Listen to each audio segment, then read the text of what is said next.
It's official, we finally have confirmation on one of NASCAR silly season's biggest openings. Let's talk about that.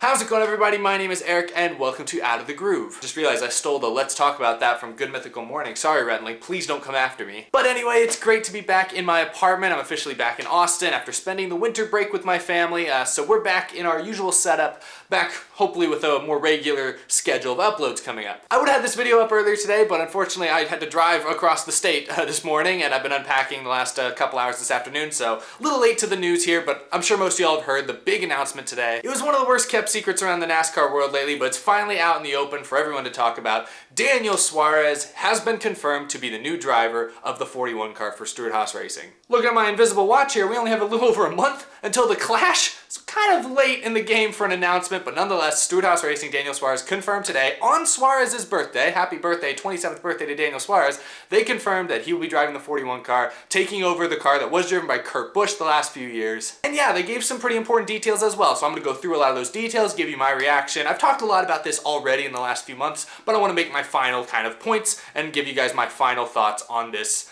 major silly season update. Like I said, today, January 7th, is Daniel Suarez's 27th birthday. A little old to be considered one of NASCAR's young guns, but that's basically who he is. He's entering his third year of full-time Cup Series driving. Let's talk about some of the details here. Daniel Suarez described this new deal as a multi-year contract. Didn't say if that's 2 years, didn't say if that's 5 years, just multi-year. Eris will move with Suarez to SHR to become one of the primary sponsors on that car. AutoNation and Haas will also be primaries on the 41 car. I didn't see any details as to how many races specifically each sponsor will get. I know one of the main reasons why this deal took so long to finally develop is because there was a lot of uncertainty around whether or not Eris was going to want to continue sponsoring Suarez if he switched teams. My personal opinion is that Eris probably still had some sort of commitment with Joe Gibbs Racing. They were looking to see if there's a way they could get out of that, which would free up enough cash to then go fund Suarez over at SHR, and it seems like maybe it just took a long time to figure out if that was going to be possible. It turns out it was, because last I checked, Joe Gibbs Racing has removed the Eris logo from their partners page on their website. So it seems at least that Eris is no longer associated with Joe Gibbs Racing in any way, shape, or form, and they are now fully diverting their attention to Suarez with Stewart-Haas. Eris has been a huge partner at JGR for the last 4 years. To lose them to another rival team is a pretty big hit, probably for Joe Gibbs Racing. It helps that Joe Gibbs Racing did add Bass Pro Shops with Martin Truex Jr. coming over there, so I think Joe Gibbs Racing is still fine in the sponsorship department. But the thing I kind of find interesting about this, and I want to revisit the whole Carl Edwards retirement story at the very beginning of 2017. That's what gave Daniel Suarez his first opportunity in the Cup Series. This time, 2 years ago, Carl Edwards came out of nowhere to announce his retirement from NASCAR, and immediately Daniel Suarez got the bump into his seat in the Cup Series with Eris as the primary sponsor. The speculation, the conspiracy theories ever since then has been that Eris secretly really wanted Suarez in that seat instead of Edwards, and maybe offered to buy out Edwards' contract or worked something out between Joe Gibbs, Carl Edwards, and Eris that was going to allow them to ditch Edwards sooner than his contract said. I don't like to feed conspiracy theories like that. You know, Carl Edwards said that it was his decision to leave, but maybe the check that Eris and Joe Gibbs Racing gave Edwards was part of the driving factor. Needless to say, it seems like maybe those conspiracy theories are a little more legit now that we see that Eris is so committed to Suarez. Anyway, I don't want to sit here and talk about past conspiracy theories. I want to look towards the future for Daniel Suarez and how he is going to perform at Stewart-Haas Racing. Most everywhere I look, a lot of people are saying that Daniel Suarez doesn't deserve this ride at Stewart-Haas. And when you look at Daniel Suarez's performance the last 2 years with Joe Gibbs Racing, it's hard to defend him. I mean, really. He drove 2 years for one of NASCAR's best teams and couldn't make the playoffs, a 16-car playoff. Couldn't do it. Couldn't win a race. I understand what people are saying. It doesn't really seem fair for a guy that struggled so heavily in good equipment to suddenly get another great opportunity in good equipment when there's a lot of good drivers that are, unemployed at the moment. I, for one, at the beginning of silly season, thought Stewart-Haas Racing would give that ride to Cole Custer, their top driver in their Xfinity program. There are a lot of options out there for good drivers, young and old, that could have taken over that 41 car. So why did Stewart-Haas Racing go with Daniel Suarez?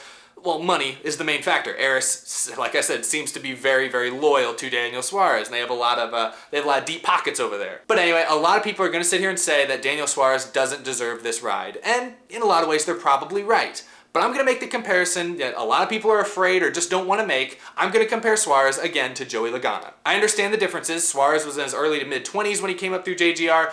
Joey Logano was in his teens and, or late teens when he came up through JGR. I understand there's an age difference there and that Logano was more of a prospect, but here's the thing. Joey Logano came up through Joe Gibbs Racing's ranks, took over the 20 car, which had won 2 championships in the last decade with Tony Stewart, took over that 20 car when he was 18 years old, and then struggled for 4 years. In 4 years with Joe Gibbs Racing, very inconsistent. He did nab 2 wins, but was never considered a real contender. But then it was announced before the start of the 2013 season that he was going to be driving for Team Penske in that top-notch number 22 car. A lot of fans back then didn't think Joey Logano deserved that Penske ride. They called him a rich kid, said he was a silver spoon kid, he'd done nothing to earn a top ride, but yet here he was getting another opportunity at Penske. That's what people said, and the last 6 years now he's been with Penske, he's been one of the top 5, top 6 drivers in all of NASCAR. You can't dispute that. I'm not saying this is what Daniel Suarez is going to become. Daniel Suarez, in my opinion, is not ever going to be a Cup Series champion, but he's a playoff contender. He's a guy that is skilled enough. He showed it in the Xfinity Series, and he's shown glimpses of it in the Cup Series. He's a guy that can make the playoffs on a regular basis and become an occasional contender, win some races. People forget that Daniel Suarez was good in the Xfinity Series. His last year in 2016, he won 3 races in that 19 car. And then he, of course, won the Xfinity Series championship. He probably wasn't the most deserving driver, but he was easily a top 3 Xfinity regular all year long, wasn't even close. And you look at what that number 19 Xfinity car has done since Suarez left, it hasn't won a race. It's barely running the top 5. Joe Gibbs Racing's number 19 Xfinity car is the worst car on their Xfinity team right now. And that only happened when Daniel Suarez left it to go drive in the Cup Series. So for people saying Daniel Suarez is a bust, come on. He gets rushed into the Cup Series at the beginning of 2017. A month and a half into the season, his rookie season, his old crew chief leaves and they bring in a rookie crew chief to pair with the rookie driver, Daniel Suarez. He said it a few weeks ago in an interview that he didn't feel like he was being given the best opportunity at Joe Gibbs Racing in the Cup Series. And you just look at what they've done to him.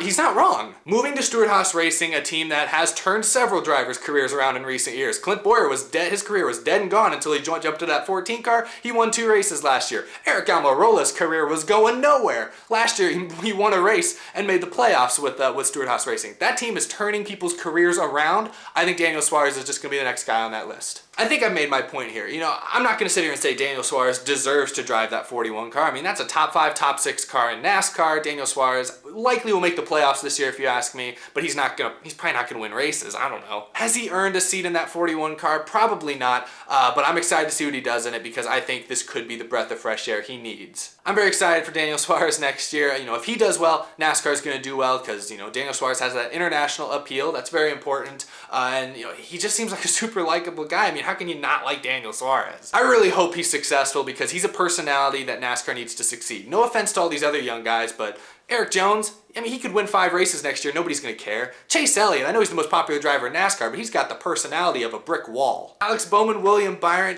they all just kind of blend together at some point. It's a shame that some of NASCAR's biggest personalities, like Bubba Wallace, Daniel Suarez, really haven't been successful the last couple of years, but I think Daniel Suarez is finally in a prime position to turn that around this next year, and I'm excited to see if he can do it. That's all I have for this episode. Thank you guys so much for watching. Really appreciate it. I'll have more episodes later this week. I told you guys last week that as we get closer to the Daytona 500, there's going to be some more NASCAR news coming out. I feel like there's going to be more announcements, more big things to talk about, and this may be just the first of many. So subscribe if you're new because we're going to talk about this all throughout the week, every week leading up to the season, and all throughout the NASCAR season. So if you like NASCAR, you like racing, you're in the right place.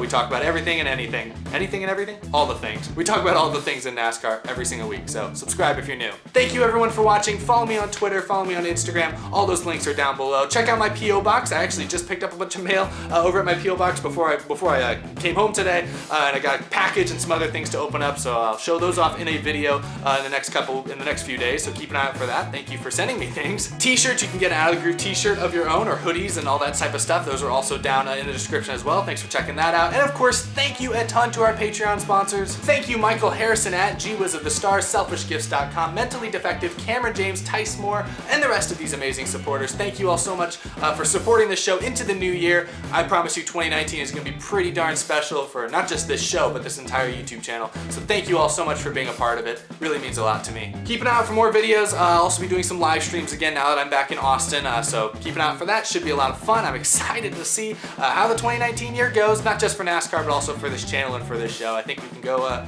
do some pretty awesome things. So glad you're all with me, here with me to enjoy it, and hope you enjoyed today's episode. So see you guys soon.